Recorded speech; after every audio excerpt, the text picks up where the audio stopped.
Hello friends, welcome back to my channel DSM explain. दोस्तों, यदि आपने अभी तक हमारे चैनल को सब्सक्राइब नहीं किया है तो जल्दी से सब्सक्राइब कर लीजिए और हाँ, बेल आइकन को दबाना ना भूलें ताकि हमारे आने वाली वीडियोस की सभी नोटिफिकेशंस आपको मिलती रहें। दोस्तों, आज मैं जिस मूवी को एक्सप्लेन करने जा रही हूँ उसका नाम है ओलिवर ट्विस्ट। मूवी की शुरुआत में हमें एक छोटे से बच्चे को दिखाया जाता है जिसका इस दुनिया में कोई नहीं होता है। वो बच्चा एक अनाथ है, इसलिए उसे अनाथ आश्रम में रहना पड़ता है। और आज वो दिन है जब ओलिवर 9 साल का हो जाता है और अनाथ आश्रम की रूल के मुताबिक जब बच्चा 9 साल का हो जाता है तो उसे काम करना पड़ता है। इसलिए अब आज ओलिवर को उस जगह पर ले जाया जाता है। वहाँ पर ओलिवर की तरह ही बहुत सारे छोटे छोटे बच्चे होते हैं और आज यहाँ पर ओलिवर को भी उन बच्चों के साथ में काम सीखना पड़ता है। और यहाँ का नियम होता है कि किसी भी बच्चे को भरपेट भोजन नहीं मिलता है, जिस वजह से सभी बच्चे दिन रात भूखे ही रहते हैं। और यहाँ पर हम देखते हैं कि भूख के कारण बच्चों को नींद भी नहीं आती है। और अब बच्चे यहाँ आपस में डिसाइड करते हैं कि यहाँ पर जो उनका बॉस है अब वो लोग उसे और भी खाने की डिमांड करेंगे, लेकिन ऐसा कहना किसी भी बच्चे की बस की बात नहीं होती है। इसलिए यहाँ पर हम देखते हैं कि ये सारे बच्चे मिलकर बहुत सारी रस्सियों को इकट्ठा करते हैं। और यहाँ पर अब वो सारे बच्चे जब रस्सियों को इकट्ठा करते हैं तो वो एक दूसरे से कहते हैं कि सभी एक एक रस्सी उठा लो और जिसके पास लास्ट में सबसे छोटी रस्सी आएगी वही बॉस से बात करेगा। और यहाँ पर सभी बच्चे अपनी अपनी रस्सी को चुन लेते हैं और सबसे छोटी रस्सी ओलिवर के पास आती है। इसलिए अब ओलिवर को ही अपने बॉस से बात करनी होगी। अब नेक्स्ट डे हम देखते हैं कि सभी बच्चे जब बैठकर खाना खा रहे होते हैं तो ओलिवर अपनी सीट से उठकर के बॉस के पास जाता है और यहाँ पर वो उसे कहता है कि मुझे और भी खाना चाहिए, मुझे भूख लगी है। हम सभी को आप जो खाना देते हो वो खाना हमारे लिए भरपूर मात्रा में नहीं होता है, हम सभी भूखे रह जाते हैं, आपको हमारी डाइट बढ़ानी होगी। और ओलिवर की ये सारी बातें सुनकर उनका बॉस पूरी तरीके से हैरान हो जाता है, क्योंकि आज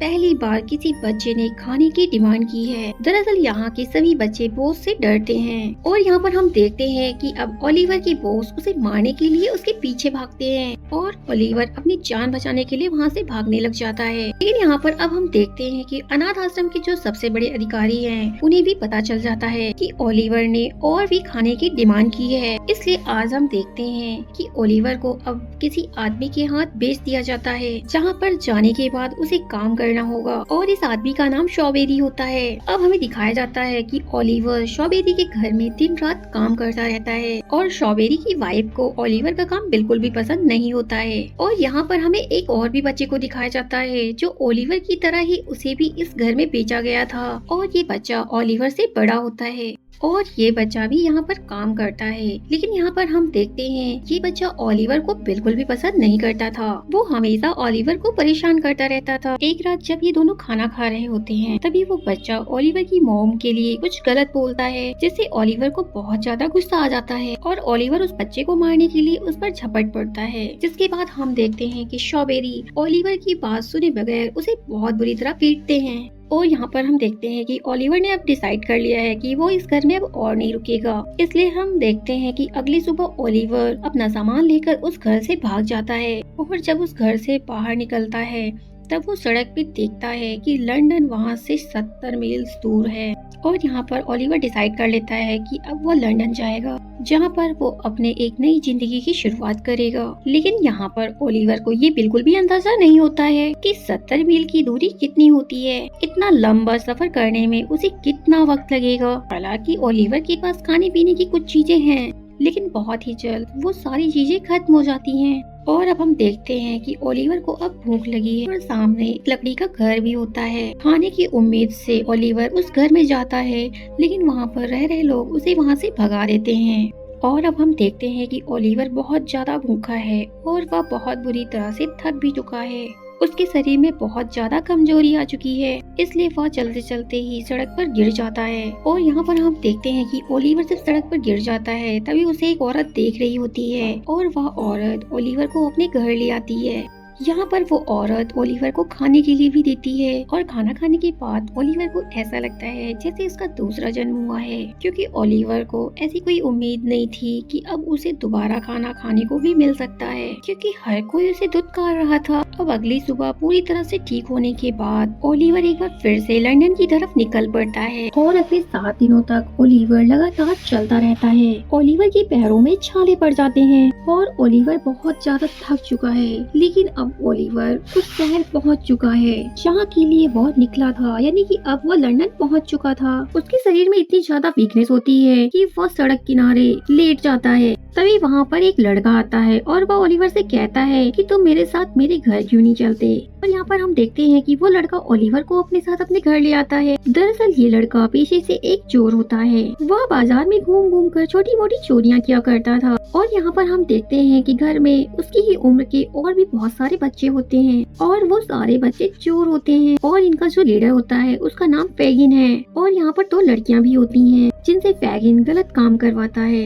दरअसल ये बच्चे जो भी सामान चोरी करके लाते थे, फैगिन उस सामान को बेचकर इन सभी बच्चों के लिए खाने, कपड़े और रहने का जुगाड़ करता था। और यहाँ पर हम देखते हैं कि ये भी सारे बच्चे मिलकर ओलिवर को भी चोरी करना सिखाते हैं ताकि ओलिवर भी उन्हीं की तरह बन जाए। और यहाँ पर हम देखते हैं कि ओलिवर को इन सभी बच्चों के साथ में रहकर बहुत ज्यादा खुशी होती है, क्योंकि यहाँ पर उसे भरपेट खाना मिलता है और सभी बच्चे उसकी ही उम्र के होते हैं। और क्योंकि ओलिवर बहुत ही शांत स्वभाव का है, इसलिए और बच्चे मिलकर उसे यहाँ पर चिढ़ाते रहते हैं। अब ओलिवर को भी ट्रेनिंग देने के बाद ओलिवर का वो दोस्त जो उसे यहाँ पर लेकर आया था, वह अपने साथ ओलिवर को मार्केट लेकर जाता है ताकि वह उसे दिखा सके कि प्रैक्टिकली चोरी करना कैसे होता है। और मार्केट में जब ये लोग आते हैं तब यहाँ पर वो एक शॉप पर देखते हैं कि एक बूढ़ा आदमी किताब को पढ़ने में मग्न था। और यहाँ पर ओलिवर तय करता है कि वह उस बूढ़े आदमी के पास जाकर उसका सामान चोरी करेगा। और मार्केट में आने के बाद में ओलिवर के दोस्त यहाँ पर उसे बताते हैं कि वह उस बूढ़े आदमी के पास जाएंगे और उसका सामान चोरी करेंगे। और ओलिवर को देखना है कि ये काम प्रैक्टिकली कैसे किया जाता है। ओलिवर के 2 दोस्त उस आदमी के सामान की चोरी करना शुरू कर देते हैं, लेकिन दुकान का जो ऑनर होता है वह उन्हें देख लेता है।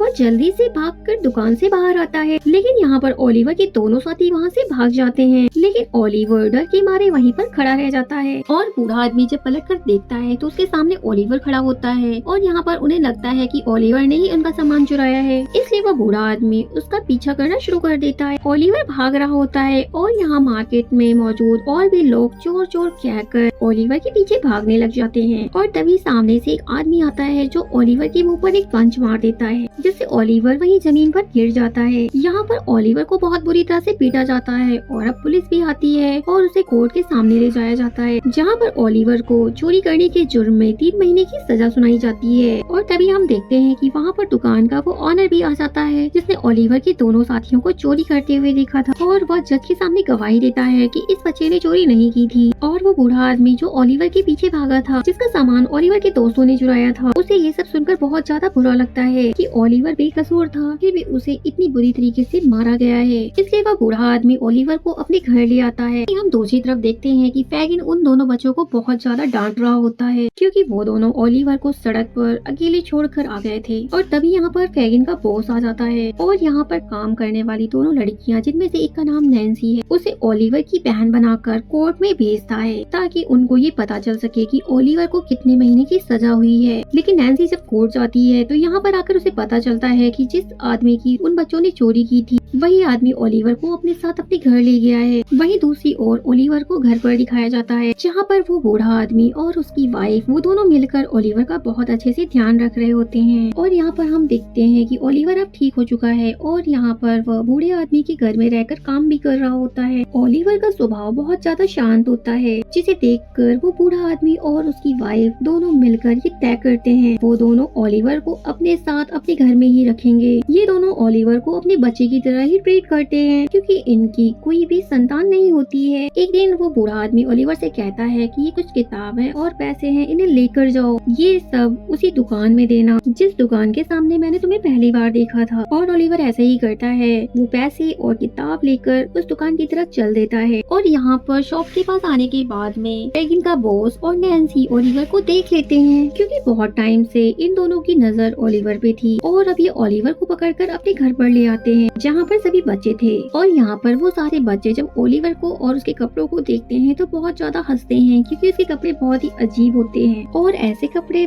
बहुत ही अच्छे घर के बच्चे पहनते थे। फैगिन ओलिवर से किताबें और पैसे छीन लेता है। ओलिवर उसे कहता है कि मुझे ये पैसे और किताब वापस दे दो, मुझे यहाँ से जाने दो, नहीं तो वो लोग सोचेंगे कि मैं उनके पैसे और किताब लेकर भाग गया हूँ। लेकिन फैगिन ऐसा नहीं करता है। ओलिवर यहाँ से भागने की कोशिश करता है लेकिन उसे पकड़ लिया जाता है और वो लोग ओलिवर को एक कमरे में बंद कर देते हैं। और नेक्स्ट सुबह हम देखते हैं कि फैगिन उसके लिए नाश्ता लेकर जाता है और यहाँ पर फैगिन ओलिवर से पूछता है कि क्या तुमने हमारे घर के बारे में या हमारे काम के बारे में पुलिस को बताया है। यहाँ पर ओलिवर कहता है कि नहीं, मैंने किसी को कुछ भी नहीं बताया है। फैगिन का जो बॉस है उसे पता चलता है कि जिस बूढ़े आदमी ने ओलिवर को अपने घर पर रखा था वो इस शहर का बहुत ही अमीर आदमी है और यहाँ पर अब वो तय करता है कि ओलिवर के जरिए वह उस बूढ़े आदमी के घर पर चोरी करेगा ताकि उन लोगों को पूरी तरह से यकीन हो जाए कि ओलिवर एक चोर है। उसके बाद वो लोग कभी भी ओलिवर को एक्सेप्ट नहीं करेंगे। इसके लिए फिर हमेशा ओलिवर को उनके लिए ही काम करना होगा। और फिर रात में हम देखते हैं कि फैगिन का बॉस ओलिवर को उस घर से लेकर बाहर निकलता है और वह अपने एक साथी से मिलता है। इनके पास 2 पिस्टल्स हैं और उन पिस्टल्स को लेकर ओलिवर के साथ वो दोनों उसी बूढ़े आदमी के घर की तरफ निकल लेते हैं। यहाँ पर ओलिवर उन दोनों से रिक्वेस्ट करता है कि मुझे छोड़ दो, मैं उस घर में चोरी नहीं करना चाहता हूँ, लेकिन वो दोनों उसकी कोई भी बात नहीं सुनते हैं। वो लोग बूढ़े आदमी के घर पे जाते हैं और एक छोटी सी खिड़की से ओलिवर को उसके घर के अंदर भेज देते हैं। और यहाँ अंदर आने के बाद ओलिवर भागकर ऊपर की ओर जाना चाहता है, लेकिन फैगिन का बॉस उसे गन पॉइंट पर लेकर उससे कहता है कि तुम्हें दरवाजा खोलना होगा, नहीं तो मैं तुम्हें गोली मार दूंगा। और बॉस के कहने पर उसे दरवाजा खोलना पड़ता है। और अब यहाँ पर बॉस और उसका साथी दोनों अंदर आ जाते हैं और यहाँ पर उनकी आवाज को सुनकर वो जो बूढ़े कपल्स होते हैं वो अपनी गन्स को लेकर नीचे आने लग जाते हैं। और ओलिवर जैसे ही उन बूढ़े कपल्स को देखता है वो उनकी ओर भागने लग जाता है, लेकिन तभी बॉस ओलिवर पर गोली चला देता है और उसे जख्मी कर देता है। और ऊपर से वो बूढ़ा आदमी भी फायरिंग करता है, जिस वजह से बॉस को ओलिवर को उठाकर वहाँ से भागना पड़ जाता है। और यहाँ पर बॉस अपने साथी से कहता है कि तुम इस बच्चे ओलिवर को मार दो, मैं नहीं चाहता कि ये जिंदा बचे, क्योंकि अगर ये बच्चा जिंदा बच गया तो हमारे खिलाफ गवाही देगा और हम सभी फंस सकते हैं। और तभी हम देखते हैं कि अचानक से बॉस का पैर स्लिप हो जाता है और वो नीचे तालाब में गिर जाता है। और बॉस का जो साथी होता है वो ओलिवर को अपने साथ लेकर वापस से घर आ जाता है, जहाँ पर फैगिन और वो सभी बच्चे होते हैं। वो देखते हैं कि ओलिवर की कंडीशन बहुत खराब है। फैगिन और नैन्सी रात भर ओलिवर की देखभाल करते हैं और हमें दिखाया जाता है कि बॉस भी घर वापस आ चुका है, लेकिन पानी में गिरने की वजह से उसकी तबीयत बहुत ज्यादा खराब होती है। बॉस फैगिन से कहता है कि एक बार मैं ठीक हो जाऊँ उसके बाद मैं ओलिवर को ठिकाने लगा दूंगा, क्योंकि ये लड़का अब हमारे लिए खतरा बन चुका है। और नैन्सी उसकी बात को सुन लेती है और वह बिल्कुल भी नहीं चाहती थी कि वो लोग ओलिवर के साथ कुछ भी गलत करें, इसलिए वह बॉस की कॉफी में नींद की दवाइयाँ मिला देती है। और जब वो सो जाता है तब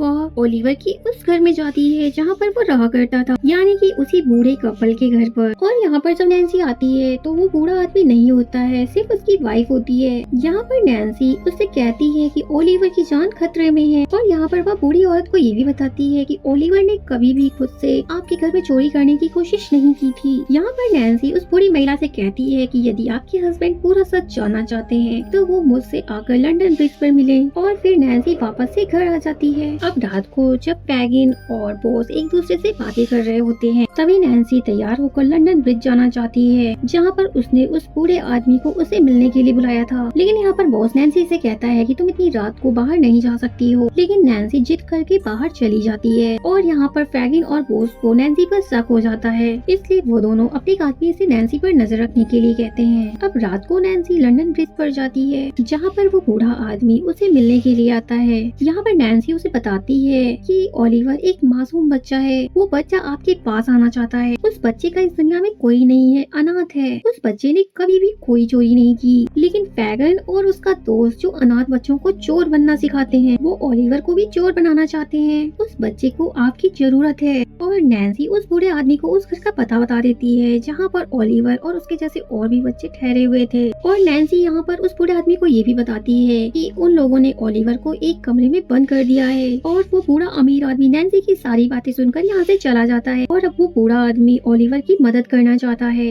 वहीं दूसरी तरफ हम देखते हैं कि नैन्सी जब घर वापस पहुँचती है तो यहाँ पर फैगिन और उसके बॉस को पता चल चुका होता है कि नैन्सी उसी बूढ़े आदमी से मिलने गई थी, जिस वजह से बॉस नैन्सी को बहुत बुरी तरीके से मारता है। है और बॉस नैन्सी को इतना मारता है कि उसकी मृत्यु हो जाती है। और दूसरी तरफ हमें उस बूढ़े आदमी को दिखाया जाता है जो कि पुलिस के बड़े अधिकारियों से मिलता है और उन्हें उन सारी बातों के बारे में भी बताता है। साथ ही हमें दिखाया जाता है कि नैन्सी की बॉडी पुलिस को मिलती है और अब उन्हें फैगन और उसके बॉस के ऊपर शक है। बूढ़े आदमी से जो भी इंफॉर्मेशन बड़े अधिकारियों को मिलती है, सारी इंफॉर्मेशन न्यूज़पेपर पर छप जाती है और अब फैगन डिसाइड करता है कि वो सारे बच्चों को लेकर किसी दूसरे शहर में चला जाएगा ताकि बच्चों से चोरी करवाने का काम चलता रहे। वहीं दूसरी तरफ बॉस को भी दिखाया जाता है जो कि हमेशा अपने डॉग के साथ रहता था और अब आज बॉस अपने डॉग के साथ में लंदन को हमेशा के लिए छोड़ने वाला है। और जब वो शहर से बाहर जा रहा होता है तब वो सोचता है कि सब कुछ ओलिवर की वजह से हुआ है। ओलिवर की वजह से ही उसका सारा का सारा काम चौपट हो गया है और वह इसकी सजा ओलिवर को देगा और वो डिसाइड करता है कि वो ओलिवर को खत्म कर देगा। लेकिन शहर के अंदर जाने से पहले बॉस अपने डॉग को मारना चाहता है क्योंकि हर जगह बॉस के नाम के पोस्टर लगे होते हैं। साथ ही उस पोस्टर में ये भी लिखा होता है कि वो हमेशा अपने डॉग के साथ रहता है। लेकिन इससे पहले कि बॉस अपने डॉग को मारता, डॉग को रियलाइज हो जाता है कि बॉस उसके साथ कुछ गलत करने वाला है, इसलिए डॉग वहाँ से भाग जाता है और अब बॉस वापस से उसी घर में आता है जहाँ पर फैगिन और बाकी सारे बच्चे होते हैं। वो बच्चा जो ओलिवर को अपने साथ यहाँ पर लेकर आया था और जिसने पहली बार उसे लंदन में देखा था, वो बॉस के ऊपर हमला कर देता है क्योंकि उसने नैन्सी को बहुत बुरी तरह से मारा था। वहीं हमें शहर में दिखाया जाता है कि एक बहुत बड़ी भीड़ जो पुलिस के साथ इस घर को ढूंढ रही होती है और बॉस का डॉग भी बाहर आकर भौंकना शुरू कर देता है और कुत्ते की भौंकने की आवाज सुनकर सभी के सभी लोग बॉस के घर के बाहर आ जाते हैं। तभी वो बच्चा जो ओलिवर को अपने साथ यहाँ पर लेकर आया था, वो लड़का विंडो से बाहर निकलता है और सभी को बता देता है कि बॉस और फैगिन यहीं पर हैं। और अब यहाँ पर बॉस को भी रियलाइज हो चुका है कि उसका बचना